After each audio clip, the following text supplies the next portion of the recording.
Sir, bakit po? Sir, bakit may barilan, sir? Sir, sino yung binaril? Sir! Sir, sir, Sino yung target, sir? sir, may sugatan mo ba? Sir, sir, sir. Ayaw tayo Okay. They really want to clear the area dahil may idadaan sila. We're just waiting. Sorry, Julius, matigas ang ulo natin. Pare-parehas tayo, mga taga-media na.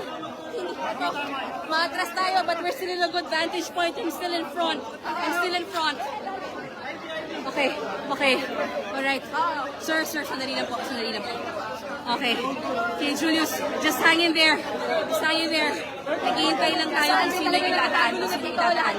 Okay. Si General Aplasca nasa loob nung sumulong room. Yan yung room ng mga cameramen.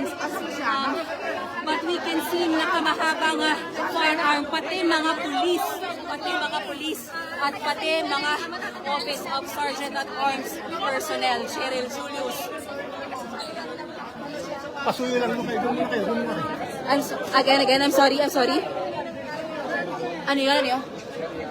Wala na. Wala nang putukan, wala na. Kinordonan tayo, ayan.